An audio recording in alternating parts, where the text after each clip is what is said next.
الحمد للہ وحدہ والصلاة والسلام علی من لا نبی بعدہ وعلی آلہ وصحبہ الی یوم الدین، اما بعد فاعوذ باللہ من الشیطان الرجیم، بسم اللہ الرحمن الرحیم۔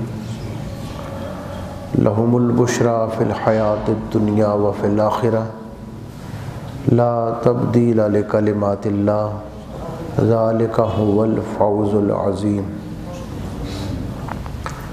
صدق اللہ مولانا العظیم وبلغنا رسولہ النبی الکریم۔ ان اللہ وملائکتہ یصلون علی النبی یا ایھا الذین آمنوا صلوا علیہ وسلموا تسلیما۔ اللہم صل علی سیدنا محمد معدن الجود والکرم منبع العلم والحلم والحکم وعلی آلہ وبارک وسلم۔ بسم اللہ الخالق الاکبر وہو خرز مانع مما اخاف منہ واحذر، لا قدرۃ لمخلوق مع قدرۃ الخالق، یلجمہ بلجام قدرتہ احما حمیسا اطما تمیسا وکان اللہ قویا عزیزا۔ حامیم عین سین قاف حمایتنا، کاف ہا یا عین صاد کفایتنا، فسیکفیکہم اللہ وہو السمیع العلیم، ولا حول ولا قوة الا باللہ العلی العظیم۔ اللہم صلی علی سیدنا محمد معدن الجود والکرم وعلی آلہ وبارک وسلم۔ رب اشرح لی صدری ویسر لی امری واحلل عقدۃ من لسانی یفقہوا قولی۔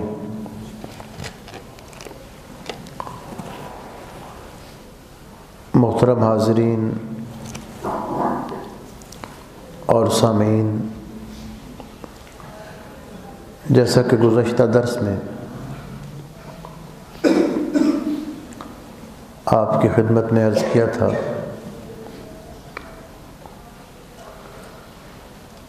کہ آئندہ کے درس میں خواب سے متعلق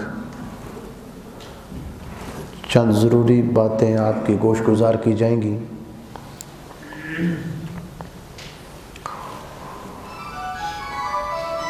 خواب مومن کو بھی آتے ہیں اور کافر کو بھی آتے ہیں، اور بندہ مومن کا جو خواب ہے جو اللہ کی طرف سے ہو، اس کی بڑی اہمیت ہے۔ جو لوگ اللہ سے دور ہوتے ہیں، قلبی طور پر اللہ تعالیٰ کی طرف جن کی توجہ نہیں ہوتی، ان کی ایک علامت یہ بھی ہوتی ہے کہ وہ خواب کو اہمیت نہیں دیتے، جبکہ خواب کو اہمیت دینا یہ اللہ کے نبیوں کی سنت ہے۔ جناب سیدنا یوسف علی نبینا علیہ الصلوۃ والسلام نے خواب دیکھا تو حضرت یعقوب علیہ السلام کے سامنے بیان کیا۔ سیدنا ابراہیم علیہ السلام نے خواب دیکھا تو پھر حضرت اسماعیل علیہ السلام کے سامنے بیان کیا کہ بیٹے، میں نے خواب میں دیکھا ہے کہ تجھے ذبح کر رہا ہوں۔ نبی پاک صلی اللہ علیہ وآلہ وسلم فجر کی نماز کے بعد مسجد میں بیٹھ کر صحابہ کرام سے پوچھتے تھے کہ آج کس نے کیا خواب دیکھا ہے، پھر اس کی تعبیر بیان فرمایا اور فرمایا یہ خواب نبوت کے اجزاء میں سے 46واں حصہ ہے۔ وحی کے نزول کا جو عرصہ ہے، جو مدت ہے، یہ 23 سال ہے۔ 23 سال میں سے پہلے 6 مہینے وحی کی صورت یہ ہوتی تھی کہ نبی پاک علیہ الصلوۃ والسلام سچے خواب دیکھتے تھے، جو دیکھتے وہ صبح اسی طرح ہو جاتا، 2 دن بعد 3 دن بعد اسی طرح وہ ہو جاتا تھا۔ تو یہ ابتدائی وحی 6 مہینے تک ایسے رہی۔ 23 سالوں کو اگر 6 مہینوں پر تقسیم کیا جائے تو یہ 46 حصے بنتے ہیں۔ 6 مہینے کریں نا 23 سالوں کے تو 46 حصے بنتے ہیں۔ ان میں سے پہلے 6 مہینے سچے خواب ہیں۔ تو اس حدیث کا مطلب یہ ہے کہ جس حدیث میں بیان فرمایا کہ مومن کا خواب یہ نبوت کا 46واں حصہ ہے، کہ مومن کا خواب ایسے ہے، یہ اس کے نبی کا جو خواب سچا ہوتا تھا، یہ اس کا فیضان، اور نبی کی اتباع میں مومن کے خواب بھی سچے ہوتے ہیں۔ بعض اوقات انسان دن کو جو سوچتا رہتا ہے اسی طرح وہ رات کو دیکھتا ہے۔ یہ خواب لائق تعبیر نہیں ہوتے۔ تو آج ہم صرف مومن کے خوابوں پر بات کریں گے۔ سورہ یونس کی آیت نمبر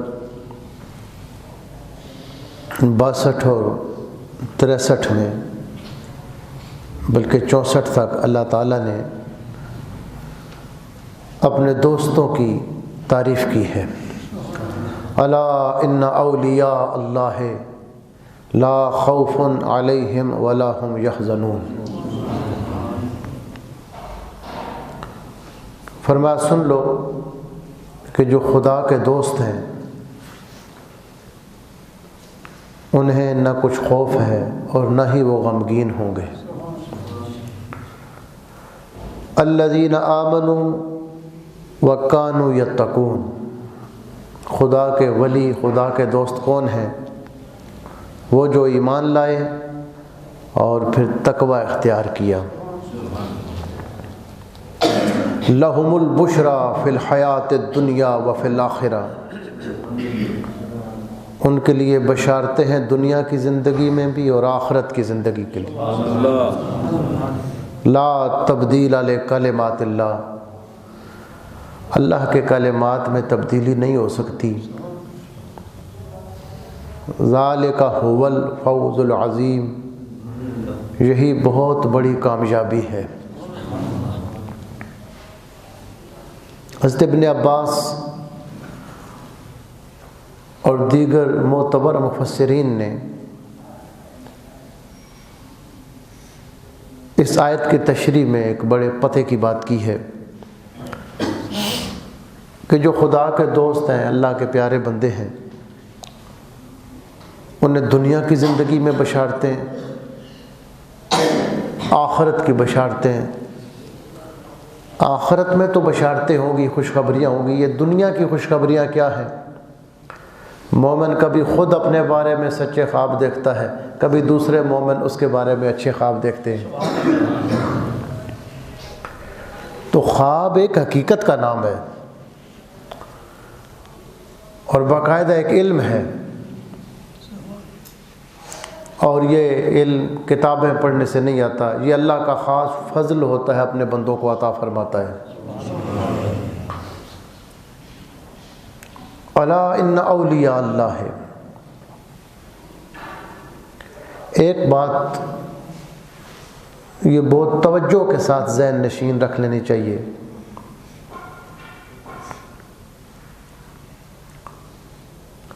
کہ قرآن مجید میں اور حدیث مبارکہ میں 2 کام ایسے ہیں جو اتنے برے ہیں، جن کے بارے میں قرآن اور حدیث نے کہا ہے کہ جو یہ کرتا ہے وہ خدا کے ساتھ اس کا اعلان جنگ ہے۔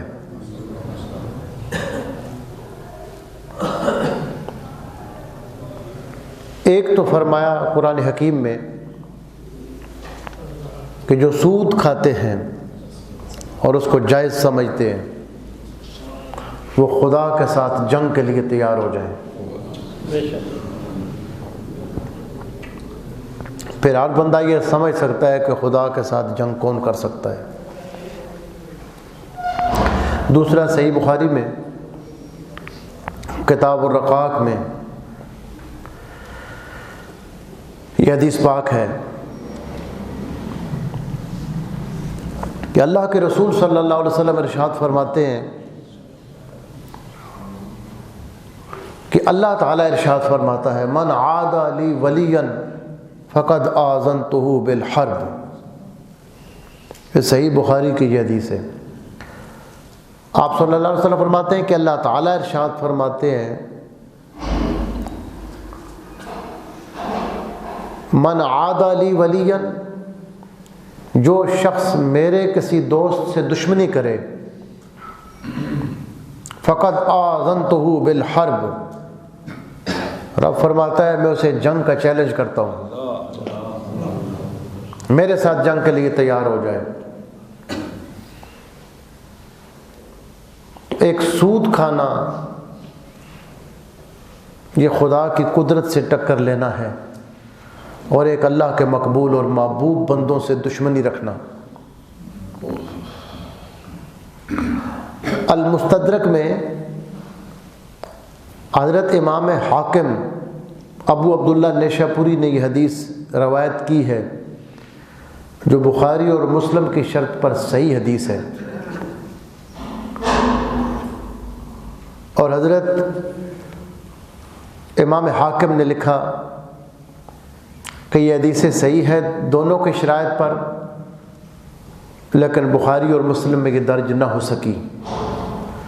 اور علامہ ذہبی نے مستدرک کی جو تحقیق کی ہے اس میں لکھا ہے کہ یہ حدیث صحیح ہے. کہ حضرت عمر فاروق رضی اللہ تعالیٰ عنہ مسجد نبوی میں تشریف لائے تو دیکھا کہ حضور صلی اللہ علیہ وسلم کی قبر مبارک کے پاس ایک شخص زارو قطار رو رہا ہے.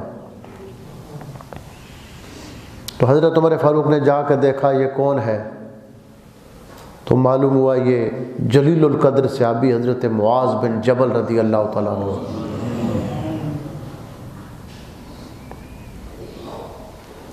تو حضرت عمر فاروق نے فرمایا ما یبکی کا، معاذ بن جبل کس چیز نے تجھے رلایا ہے، کیوں رو رہا ہے؟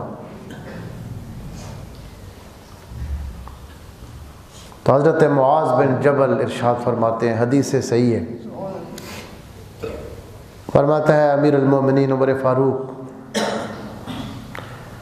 میں نے نبی پاک علیہ الصلوۃ والسلام کی زبان مبارک سے ایک بات سنی تھی جس کی وجہ سے رو رہا ہوں، اور وہ بات یہ سنی تھی کہ اللہ ارشاد فرماتا ہے جو ولی کا دشمن ہو میں اسے جنگ کا چیلنج کرتا ہوں. تو فرمایا اللہ کے کتنے ہی دوست اور پیارے بندے ہوتے ہیں جو اتنے گمنام ہوتے ہیں کہ وہ کہیں چلے جائیں انہیں کوئی ڈھونڈتا بھی نہیں ہے. وہ اللہ کے مقبول بندے چھپے ہوئے ہوتے ہیں. ہر بندے کو نہیں پتہ ہوتا ہے کہ یہ اللہ کا مقبول ہے، اللہ کا پیارا ہے. تو میں اس لیے ڈرتا ہوں کہ کہیں میں کسی ایسے بندے سے دشمنی کر بیٹھوں جو خدا کا مقبول ہو تو میں اللہ کے ساتھ جنگ کا اعلان نہ کر دوں. یعنی یہ تقویٰ کا یہ عالم تھا، اور حقیقت بھی ایسے ہی ہے. یہی وجہ ہے کہ ہمارے جو صوفیاء کرام رضوان اللہ علیہم اجمعین ہیں ان کی تعلیمات میں یہ بات ہے کہ ہر شخص کو اپنے آپ سے بہتر سمجھو. کسی شخص کے ظاہری اعمال اگر آپ کی نظر میں برے بھی ہیں تو آپ یہ حسن ظن رکھو کہ ہو سکتا ہے کہ یہ خدا سے توبہ کر کے معافی کرا لے، اور کہیں خدا کی بے نیازی چل جائے اور میں اس کی پکڑ میں نہ آ جاؤں. اپنا بندہ سوچے کہ میرے عیبوں پر اس نے پردے ڈالے ہوئے ہیں. ممکن ہے ایک بندہ کتنا ہی گناہگار ہو لیکن زندگی میں کبھی اس کو اللہ توفیق دے دے اور وہ توبہ کرے اور اللہ کا مقبول ترین بندوں میں شامل ہو جائے، کہ اس کی بارگاہ میں تو اخلاص دیکھا جاتا ہے. اس کی بارگاہ میں تو بندے کی قلبی کیفیت کو دیکھا جاتا ہے. تو ظاہری اعمال کی کثرت پر کسی بندے کو ہم یہ نہیں کہہ سکتے کہ یہ بہت اونچا ہو گیا ہے.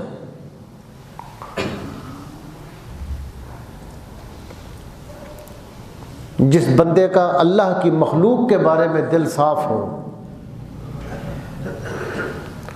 اور اللہ تعالیٰ کے ساتھ اس کا اخلاص ہو، اس کا تھوڑا سا عمل بھی اللہ کی بارگاہ میں زیادہ مقبول ہو جاتا ہے۔ جتنا اخلاص ہو، جتنا اخلاص پہ جا کے بندہ عمل کرے،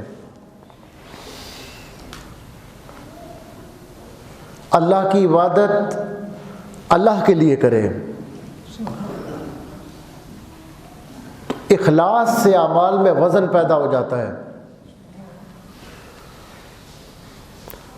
جتنا زیادہ بندے میں خلوص ہوتا ہے اتنا زیادہ اس کا عمل اللہ کے نزدیک قدر والا ہوتا ہے۔ اور جو اخلاص ہے اس کے حصول کا سب سے آسان طریقہ یہ ہے کہ یہ اخلاص سینہ بسینہ آتا ہے۔ آپ کسی ایسے بندے کی صحبت میں بیٹھیں جس کے قلب میں اخلاص ہو، اس کی برکت سے آپ کے دل میں بھی اخلاص پیدا ہو جائے گا۔ سب سے زیادہ اس کائنات میں جو اخلاص ہے وہ انبیاء میں ہوتا ہے، اور انبیاء کے بعد انبیاء کے صحابہ میں۔ یہی وجہ ہے کہ بعد کا کوئی بندہ کتنی زیادہ نیکیاں کرے، پہاڑوں کے برابر سونا خرچ کرے، اور دوسری طرف حضور پاک صلی اللہ علیہ وسلم کا صحابی ایک جو خدا کی بارگاہ میں خرچ کرے اس کا درجہ زیادہ ہے۔ خندق میں ابھی تھوڑی دیر پہلے میں کتاب دیکھ رہا تھا، اتنا بڑا دشمن مقابلے میں آیا عمر بن عبد ود کہ اس کو دیکھ کر لوگ کانپ رہے تھے۔ اس کا زور، اس کی ہیبت اور اس کا دبدبہ سب کے سامنے تھا، اور اس نے کہا کہ مسلمانوں میں سے کون ہے جس کو جلدی جنت میں جانے کا شوق ہے، میرے مقابلے میں آئے۔ اس نے تانا مارا کہ جس کو جلدی جنت میں جانے کا شوق ہے میرے سامنے آئے۔ 3 بار اس نے جب للکارا تو حضرت مولا کائنات علی بن ابی طالب کھڑے ہوئے۔ کتب حدیث میں یہ الفاظ نہیں ہے، لیکن فضائل کے اندر یہ بات یہاں اتنی بھی لکھی ہوئی ہے کہ جب وہ گئے تو آپ نے فرمایا برز الایمان کلہ الی الکفر کلہ، آج سارا ایمان سارے کفر کے مقابلے میں جا رہا ہے۔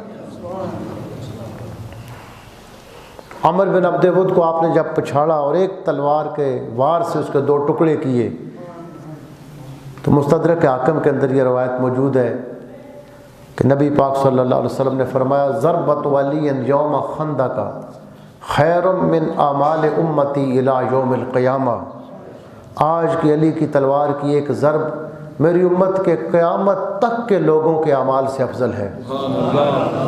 دوسری روایت میں آتا ہے میں نے عبادت ثقلین، تمام جنوں اور انسانوں کی عبادت پہ ایک آج کی ضرب بھاری ہے۔ تو جتنے اخلاص کے ساتھ کوئی بندہ کام کرتا ہے وہ اتنا اللہ کے قریب ہوتا ہے۔ تو ہمیں چونکہ کسی کی قلبی کیفیت کا پتہ نہیں ہے کہ کس کا قلب اللہ کے ساتھ اس کا کتنا تعلق ہے، اس لیے ہمیں یہ تعلیم ہے کہ ہم یہ ہر آنے والے بندے کو یہ سمجھیں کہ یہ مجھ سے بہتر ہے، پتہ نہیں اس کا کون سا عمل ایسا ہو جو خدا کی بارگاہ میں مقبول ہو، اور اللہ کی بارگاہ میں ایک عمل مقبول ہو جائے بخشش کے لیے وہ کافی ہوتا ہے۔ وَارْزُقْنِي عَمَلًا زَاكِيًا تَرْضَىٰ بِهِ عَنِّي، جس عمل سے اللہ خوش ہو جائے وہ ایک عمل بخشش کے لیے کافی ہوتا ہے۔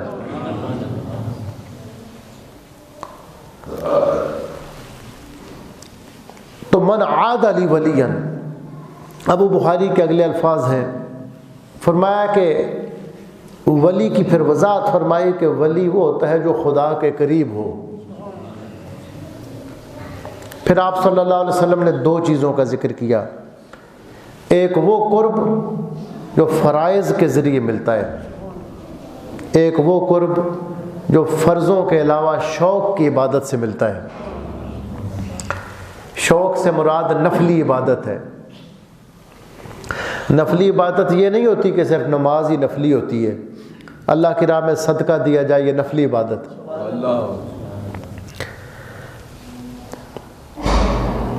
کسی بندے کو آپ مسکرا کے اور خندہ پیشانی کے ساتھ ملتے ہیں، اس کا دل خوش ہو جاتا ہے، یہ نفلی عبادت ہے۔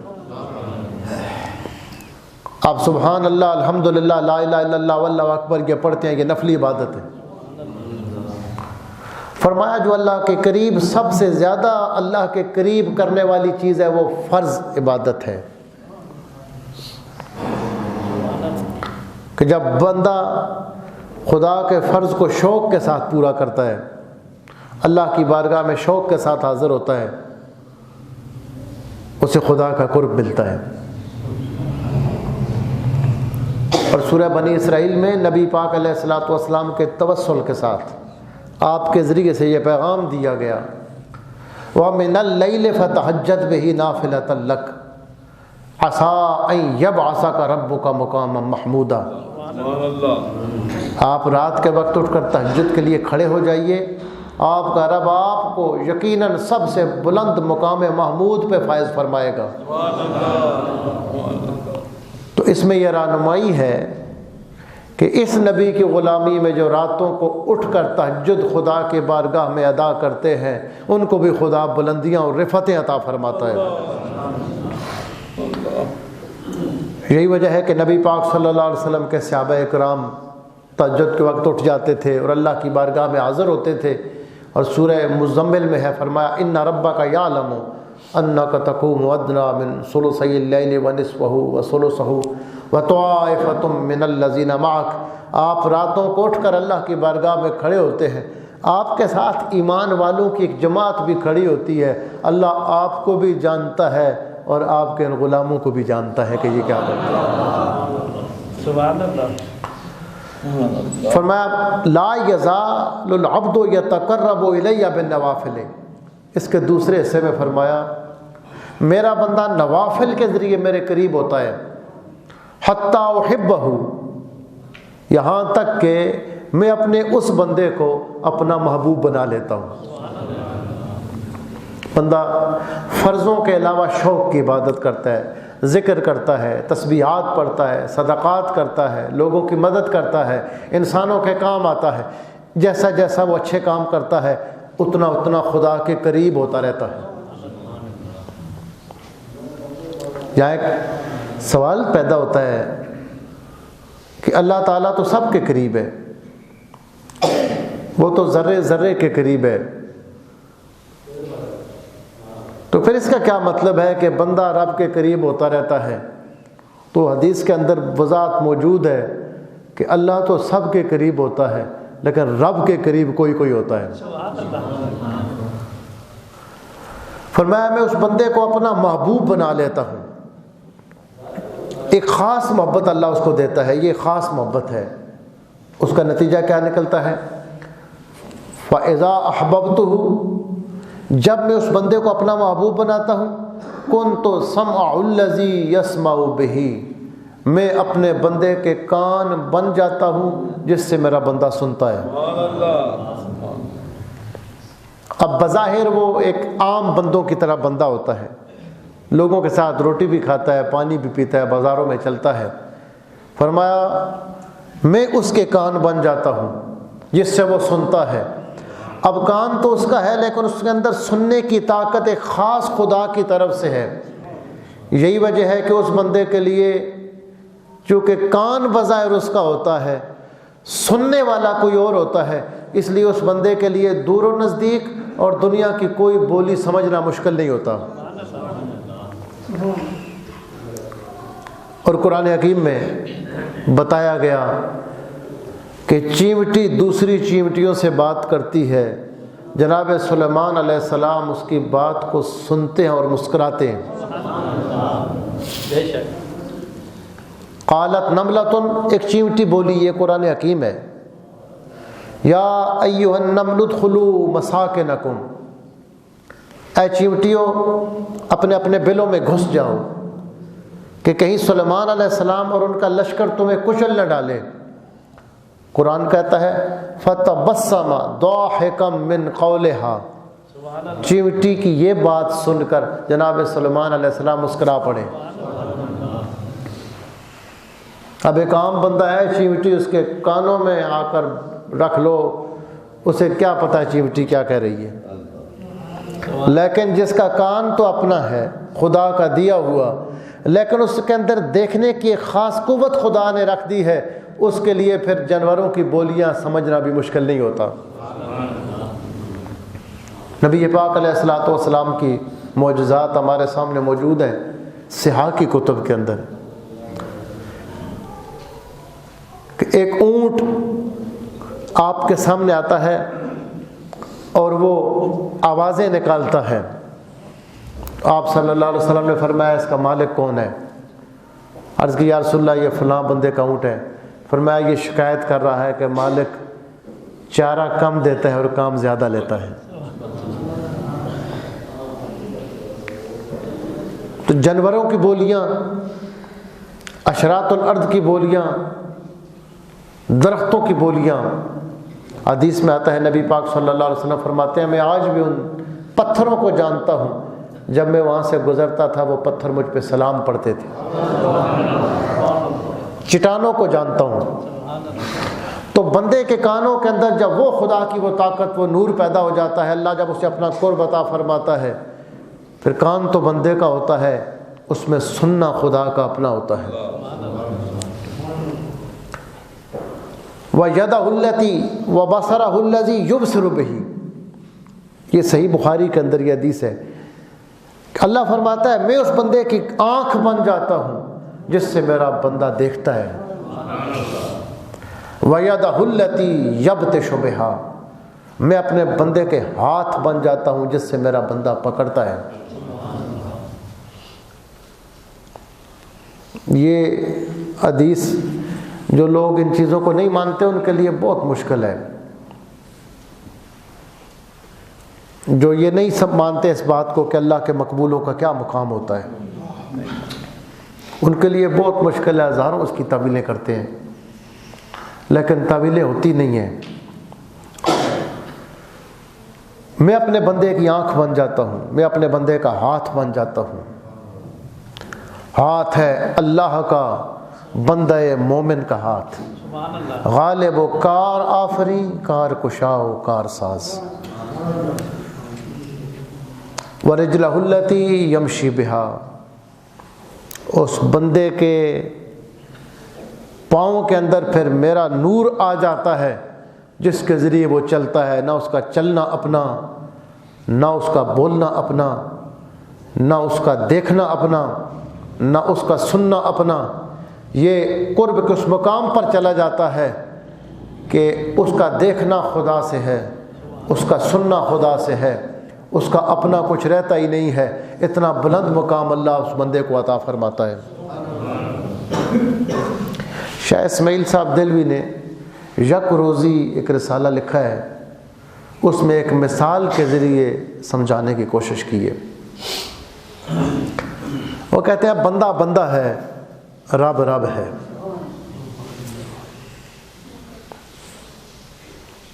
خدا خدا ہے، مخلوق مخلوق ہے، خالق خالق ہے. پھر اس کا کیا مطلب ہے؟ وہ کہتے ہیں ایسے ہے جیسے لوہا کالا ہے اور ٹھنڈا ہے،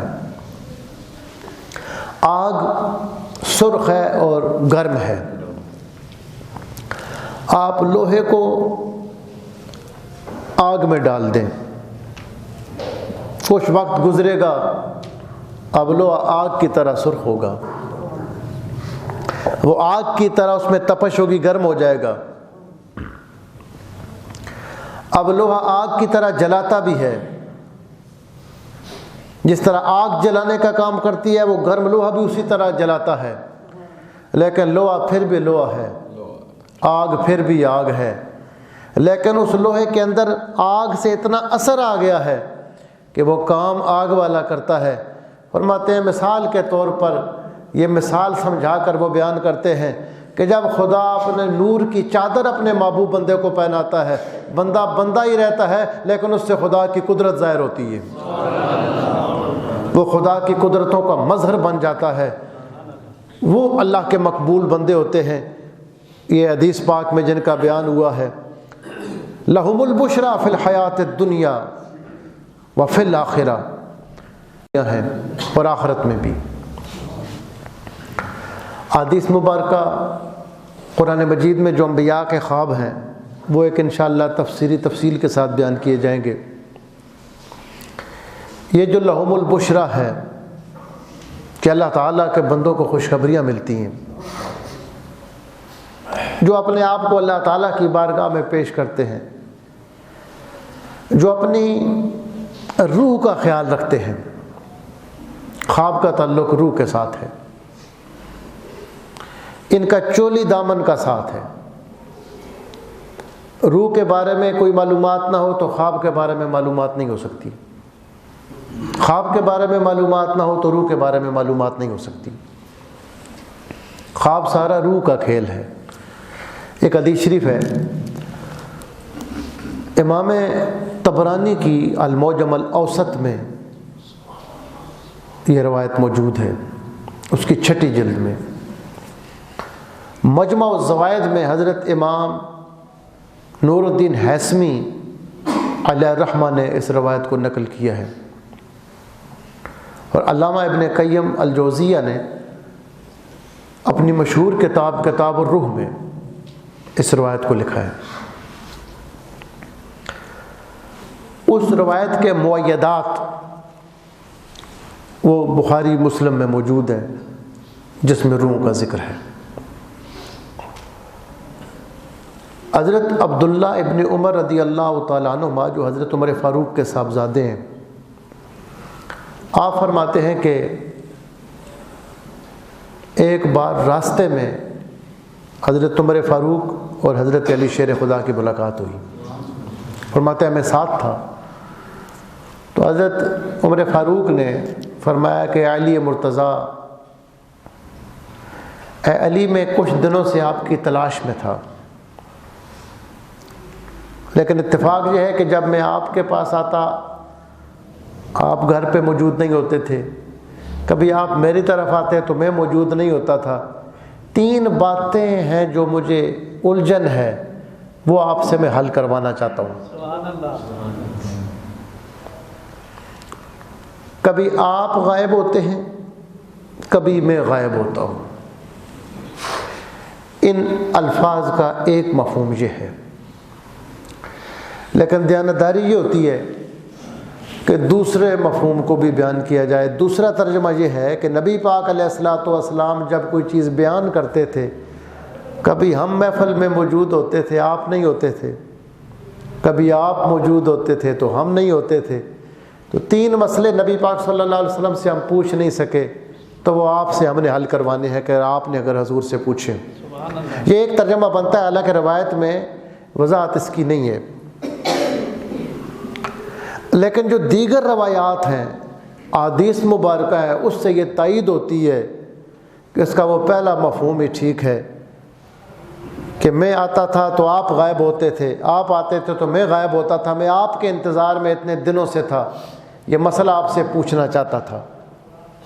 اس کی وجہ یہ تھی کہ رسول پاک نے فرمایا تھا کہ میں علم کا شہر ہوں، علی اس کا دروازہ ہے، جسے علم چاہیے وہ علی کے پاس آ جائے۔ اور اس کی تائید اس سے بھی یہ ہوتی ہے کہ اتنا عرصہ انتظار کرتے رہے، اور بندوں سے بھی پوچھ لیتے، لیکن وہ سمجھتے تھے کہ رسول پاک نے علم کے شہر کا ایک ہی دروازہ بتایا ہے۔ نبی پاک صلی اللہ علیہ وسلم کی زبان مبارک سے جو سنا تھا وہ یہی سنا تھا۔ حضرت علی شیر خدا نے فرمایا امیر المومنین بتائیں کیا مسئلہ ہے؟ فرمایا پہلی بات تو یہ ہے کہ بعض اوقات بندہ ایک بندے سے محبت کرتا ہے، حالانکہ اس سے کوئی اس کو فائدہ بھی پہلے نہیں ہوتا، ایسے ہی ایک بندہ اچھا لگتا ہے، یہ نہیں ہے کہ اس نے اس کا احسان کیا ہے، کوئی نیکی کی ہے، ویسے ایک بندے سے ملاقات ہوتی ہے، وہ دل کو اچھا لگتا ہے۔ اور بعض اوقات ایک بندہ برا لگتا ہے، اسے نفرت ہوتی ہے، حالانکہ اس نے کوئی نقصان نہیں دیا ہوتا۔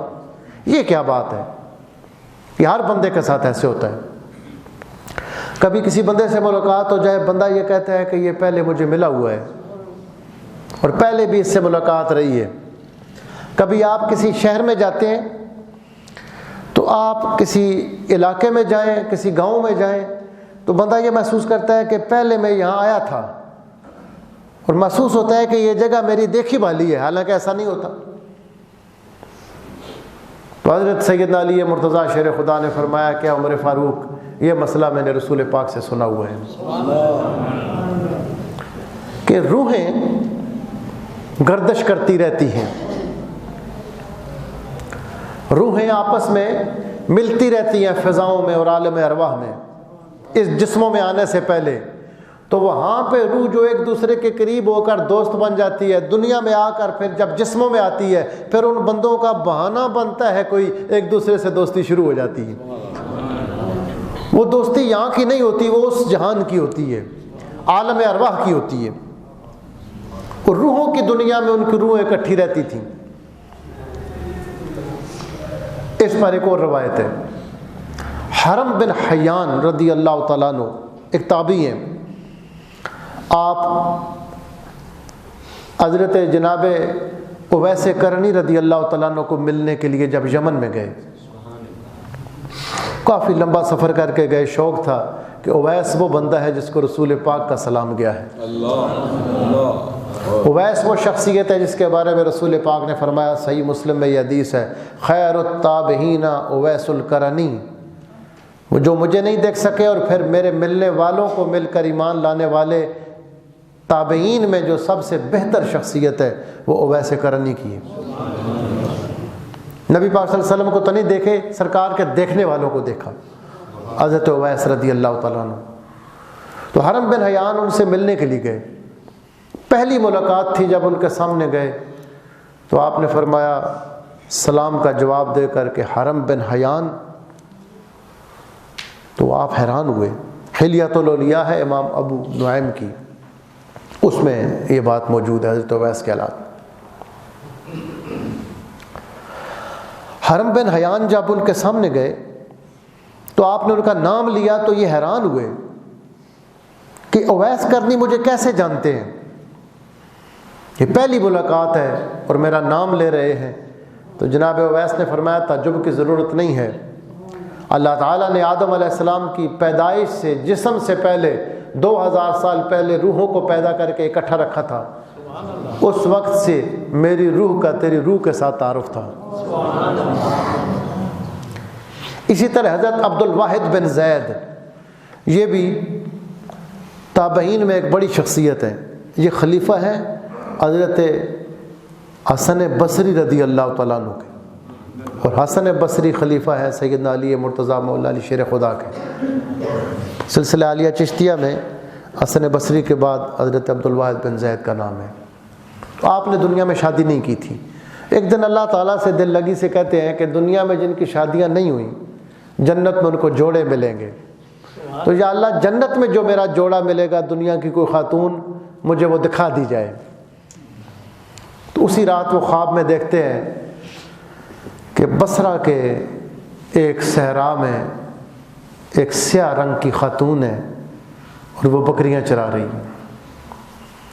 آپ وہاں سے اٹھے اور سفر کرتے کرتے وہاں پہ گئے کہ میں دیکھوں وہ کون خاتون ہے، اللہ تعالیٰ کو کیوں اس کے ساتھ اتنا پیار ہے، جس نے شادی بھی نہیں کی دنیا میں ایسے زندگی گزار رہی ہے، بکریاں چرا رہی ہے۔ تو جب آپ وہاں پہنچے تو آپ نے فرمایا السلام علیک یا اختا، بہن سلام ہو۔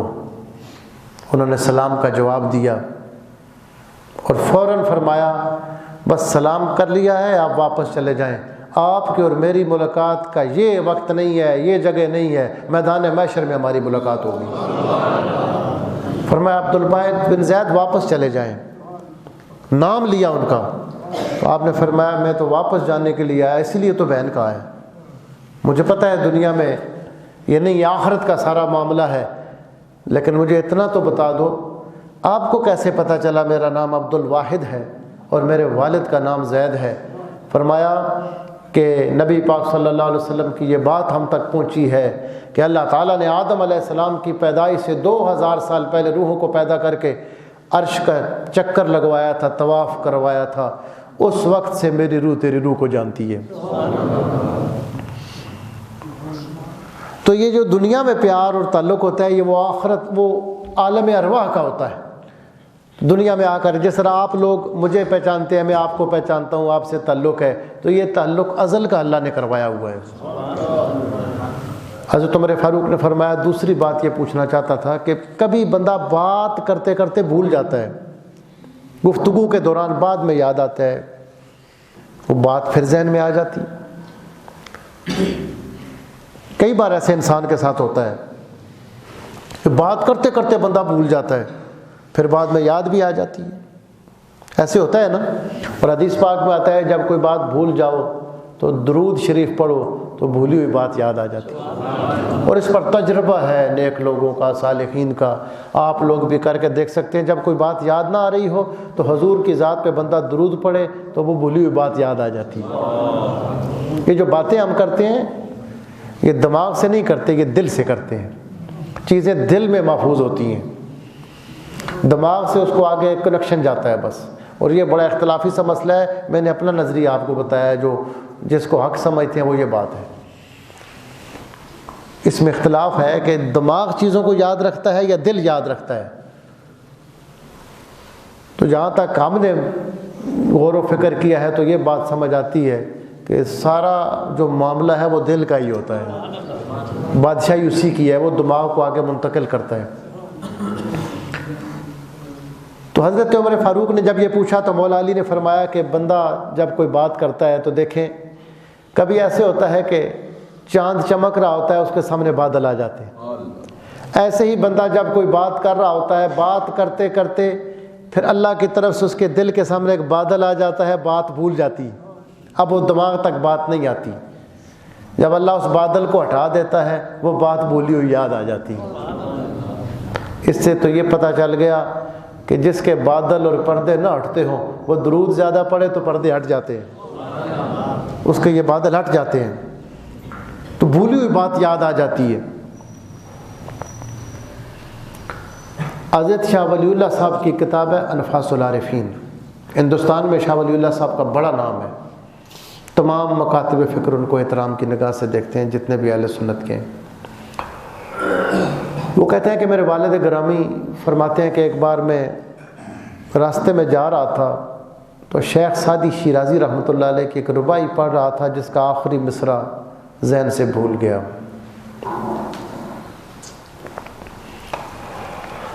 جز یاد حق ہر چه کنی عمر ضائع است، جز سر حق ہر چه بخانی بطالت است، سادیز لوح دل بشو از نقش غیر حق۔ کہتے ہیں 3 مصرے تو ان کو یاد تھے، چوتھا مصرع یاد نہیں ہو رہا تھا۔ پہلے 3 مصروں کا ترجمہ یہ ہے، خدا کی یاد کے علاوہ جو زندگی میں کیا ہے فضول کیا ہے۔ ایک خدا کی یاد ہے جو کام آنے والی چیز ہے، باقی سب کام فضول ہے۔ اور خدا کے رازوں کے علاوہ جو کچھ پڑھا پڑھایا ہے سب ضائع ہونے والا ہے۔ ایک خدا کی باتیں جو پڑھی پڑھائی جائیں وہ کام آنے والی ہیں۔ سادی لوح دل بشو از نقش غیر حق، اے سادی اپنے دل کی تختی سے باقی سارے نقش مٹا دو، ایک حق کا نقش رہ جائے۔ اپنے دل کی تختی سے باقی سارے ناموں کو مٹا دو، ایک خدا کا نام رہ جائے۔ کہتے چوتھا مصرع نہیں آ رہا تھا، تو جو لوگ شعر و شاعری سے دلچسپی رکھتے ہیں انہیں پتہ ہوتا ہے ایک مصرع یا شعر یاد نہ آ رہا ہو تو کتنا کرب ہوتا ہے، بندے کو الجھن ہوتی ہے۔ کہتے بہت پریشان تھے کہ چوتھا مصرع نہیں آ رہا تھا۔ دیکھتے ہیں سامنے ایک بزرگ گلی کے کونے میں آئے اور انہوں نے کہا چوتھا مصرع پڑھ لیا۔ جب انہوں نے 3 مصرے پڑھے، جز سر حق ہر چه بخانی بطالت است، جز یاد دوست ہر چه کنی عمر ضائع است، سادی لوح دل بشو از نقش غیر حق۔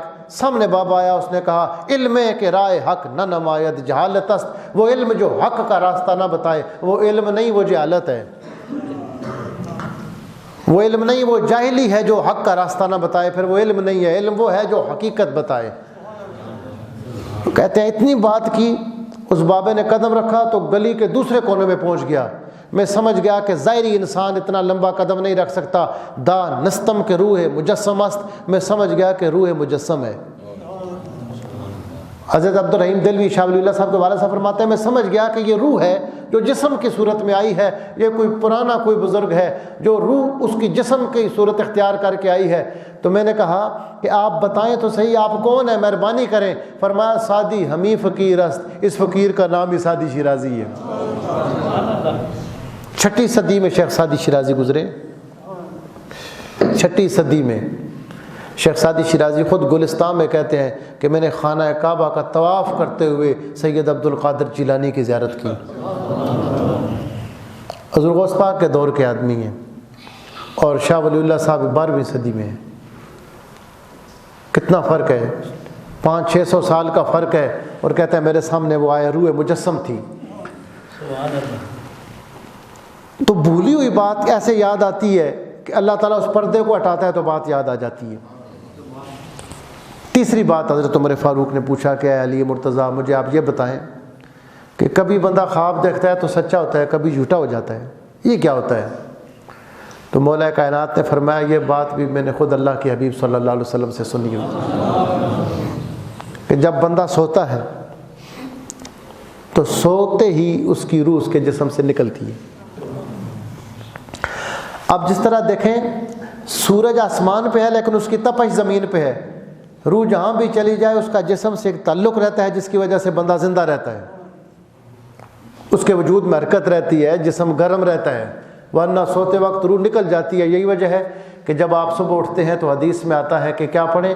الحمدللہ الذی احیانا بعد ما اماتنا والیہ النشور، اس خدا کی ساری تعریفیں جس نے مارنے کے بعد پھر ہمیں زندہ کیا۔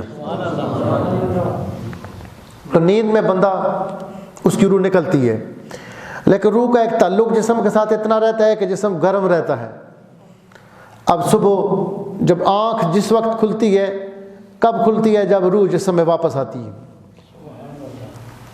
فرمایا جس کی روح نکل کر اللہ کے عرش کے پاس جا کے رات گزار کے آئے اس کا ہر خواب سچا ہوتا ہے، اور جس کی روح راستے سے بھٹک کے کہیں تھوڑا آگے گئی، کہاں تک گئی، اس کا خواب سچا بھی ہو جاتا ہے، جھوٹا بھی ہو جاتا ہے۔ یہی وجہ ہے کہ حضور نبی پاک علیہ الصلوۃ والسلام نے بہت تاکید فرمائی ہے باوضو سونے کی۔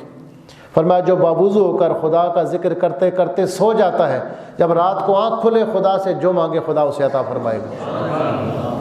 بات یہ ہوتی ہے کہ جس وقت آپ ذکر کسی وقت بھی کریں اس کا روح پر اثر ضرور ہوتا ہے، لیکن جب بندہ سونے سے پہلے ذکر کرتا ہے تو اس سے روح کو بہت طاقت ملتی ہے، اس کے بعد روح فارغ ہو کر نکل جاتی ہے، جسم سے اس کا تعلق اس وقت نہیں رہتا۔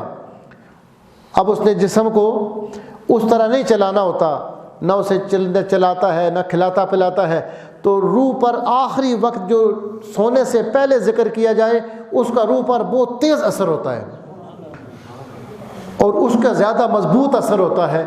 تو روح جب صبح واپس آتی ہے تو اب اپنے روح کو جتنی کوئی طاقت دے گا خدا کے ذکر کی، تسبیح کی، درود شریف کی، تلاوت قرآن کی، نیک اعمال کی، اس کے خواب اتنے ہی سچے ہوں گے۔ سلسلہ عالیہ چشتیہ کے بزرگان دین فرماتے ہیں کہ جو بندہ سونے سے پہلے 1000 مرتبہ لا الہ الا اللہ پڑھ کے سو جاتا ہے باوضو ہو کر، رات کو اس کی روح اللہ کے عرش کے نیچے گزار کے صبح واپس آتی ہے۔ اب لا الہ الا اللہ کی چھوٹی صحیح حدیث ہے، سنن کبریٰ میں، نسائی میں ہے، ابن ابی شیبہ میں ہے۔ جناب سیدنا موسیٰ علیہ السلام نے اللہ تعالیٰ سے فرمایا، عرض کیا کہ اللہ کریم مجھے کوئی خاص وظیفہ بتایا جائے۔ اللہ پاک نے فرمایا موسیٰ پڑھا کرو لا الہ الا اللہ۔ تو کہنے لگے اللہ کریم یہ تو سارے لوگ پڑھتے ہیں، میں خاص بندہ ہوں، مجھے کوئی خاص چیز بتائی جائے۔ فرمایا موسیٰ 7 آسمانوں زمینوں کو ایک طرف رکھا جائے، ایک لا الہ الا اللہ کو دوسری طرف ترازو میں رکھا جائے، لا الہ الا اللہ کا وزن زیادہ ہو جائے گا۔ اتنا بڑا کلمہ ہے، اتنا بڑا کلمہ ہے لا الہ الا اللہ۔